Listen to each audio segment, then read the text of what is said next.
C'est un plaisir de vous savoir fidèle à ce rendez-vous. Bienvenue dans Micro Livre. Bonsoir à toutes et à tous. Le Bénin écrit une nouvelle page de son histoire politique. Romuald Wadayi, ministre d'État chargé de l'économie et des finances, est désormais le candidat de la majorité présidentielle pour 2026. Pour certains, c'est une continuité assumée et parfaite. Pour d'autres, c'est un pari peut-être un peu risqué. Alors, que pense le peuple béninois de cette désignation et qu'attend-il de celui qui a longtemps tenu les cordons de la Bourse nationale depuis 2016? Dans ce numéro de Micro Libre, nous allons descendre dans la rue pour recueillir les avis des uns et des autres. On y va.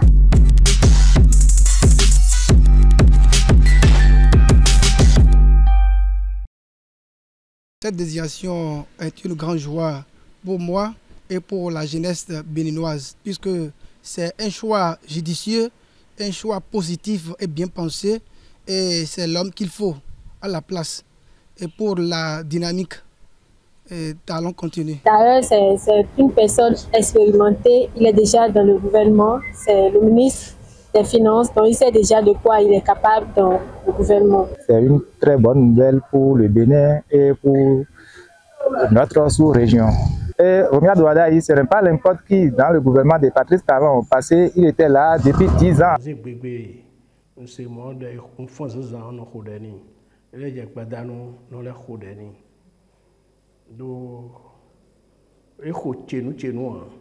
Des candidats à ISO. Kotafon, et vivre dans mes trains. Beaucoup rouleau à bobo.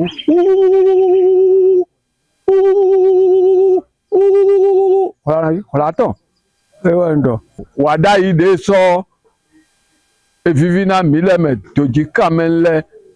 Boule vivre dans zé quand même bi. On côté mais modon les bawe d'ailleurs et dit quoi.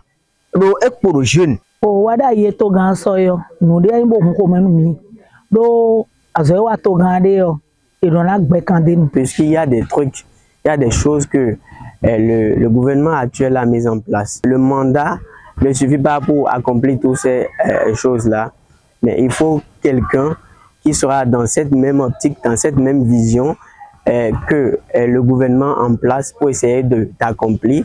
De finir, même si ce n'est pas terminé en tant que tel.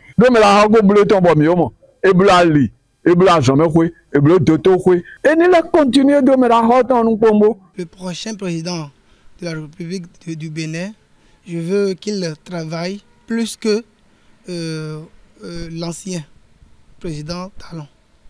Et je veux qu'il pense beaucoup à la jeunesse. Oui, bah, il y a des pona, togan, des jawe, eni bolonu, jonjo jale, pon ni vivinu mi o waindo. Ni tenkbon, bonu azo mi mo, eni ndebo kwa hune. Togan na wa gandi dion mi lo bi ba we. Bo ena go alonu, o don pa vule. O jonjo jale. O nyon le mero ko na mo itan. Togan no possible no bi no to alo. Oui, un programme.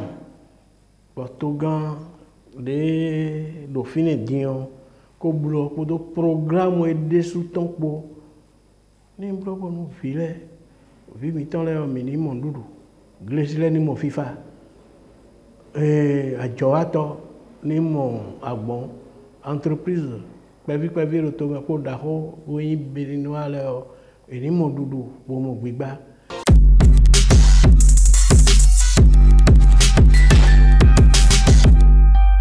Après la voix du peuple, place à l'analyse. Que représente cette candidature de Romuald Wadayi dans le paysage politique actuel du Bénin? Continuité assumée ou pari audacieux?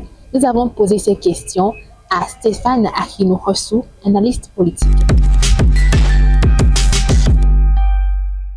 La candidature de Romuald Wadayi On l'a tous constaté, hein, on peut déjà relever que cette candidature, c'est une candidature de l'adhésion populaire, parce que à l'annonce de sa candidature, on a vu que au plan national, il y a plusieurs soutiens qui se notent de part et là, donc ça montre que c'est une candidature de large adhésion.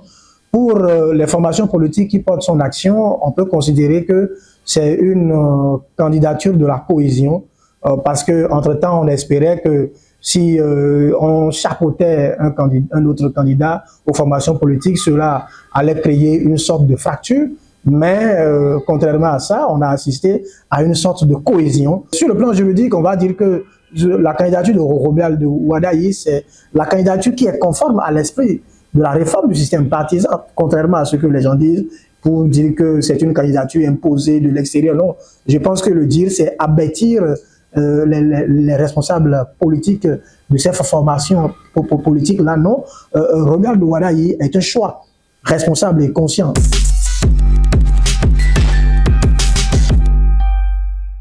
On peut se le dire, une continuité si on s'en tient à l'idée que le Romuald Wadayi est déjà le candidat du chef de l'État. Le chef de l'État ne peut pas porter son choix sur lui s'il n'a pas la certitude qu'il serait en mesure de pérenniser, n'est-ce pas, donc, ses acquis. Et les formations politiques qui soutiennent l'action du chef de l'État ne peuvent également pas prendre la responsabilité de porter cette candidature-là s'ils n'ont pas l'assurance que tout ce qui a été fait par le chef de l'État jusque-là sera pérennisé. Donc, forcément, Romuald Wadayi, c'est une candidature de la continuité. Mais je veux dire ici que ça ne peut pas être une continuité mécanique où Romuald Wadayi va reproduire schématiquement les mêmes choses, parce que, qu'on le veuille ou non, Romuald Wadayi a une personnalité qui n'est pas celle forcément du chef de l'État. Romuald Wadayi a une posture qui n'est pas forcément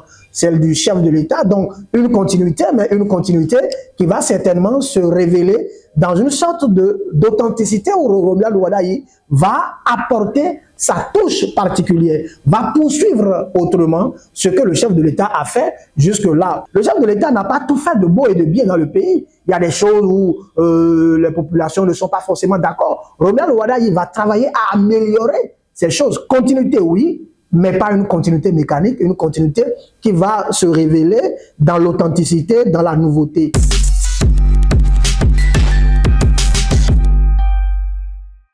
On sait que Romuald Wadayi, sur le plan international, il maîtrise très bien les institutions de Bretton Woods, il maîtrise les réalités, les circuits économiques, il maîtrise les réalités macroéconomiques même de notre pays. Romuald Wadayi a été celui-là qui a été au cœur de toutes les réformes qui ont été mises en place sous le régime Talon. Donc forcément, il a déjà une maîtrise des dossiers en cours. Il a une compréhension de la réalité sociologique et économique de notre pays. Et donc, il va mettre tout cela en jeu pour réussir tous les défis qui vont s'imposer à lui. Donc, sur le plan intellectuel, c'est un bon profil. Il maîtrise, puisque depuis 10 ans, il a été régulièrement ministre de l'économie et des finances. Donc, il maîtrise les réalités du pays, il maîtrise les réformes. Donc, à coup sûr, je trouve que c'est le bon profil qui pourra faire face aux réalités, n'est-ce pas, donc économiques du pays. C'est vrai que sur le plan politique, on ne l'a pas vu très actif. Et donc, de ce point de vue-là, il peut avoir un déséquilibre.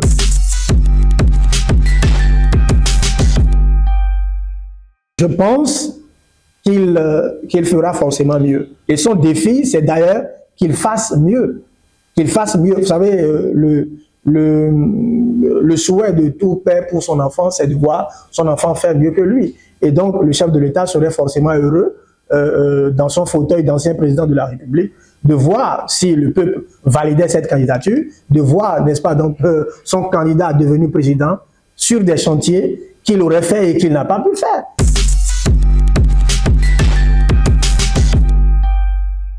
Je veux dire aujourd'hui que l'enjeu pour les formations politiques qui soutiennent l'action du chef de l'État, c'est de vraiment faire bloc autour du candidat qu'ils ont choisi, autour du candidat qui a la bénédiction du chef de l'État, pour que au soir de ces élections présidentielles-là, ils puissent donner la victoire à leur candidat. Parce que une chose est d'avoir conquis le pouvoir, mais une autre chose est de savoir garder ce pouvoir-là. S'il n'arrivait pas à garder le pouvoir et à céder ce pouvoir-là à quelqu'un, ce serait un échec. Maintenant, à l'opposition, qui n'a pas encore dit son mot, de voir le profil que leur adversaire leur oppose, pour voir ce qu'eux, ils ont de mieux à proposer aux populations. Parce que les partis politiques désignent, d'accord, mais ce n'est pas encore gagné d'avance. C'est la population qui choisit et qui choisira dans les urnes.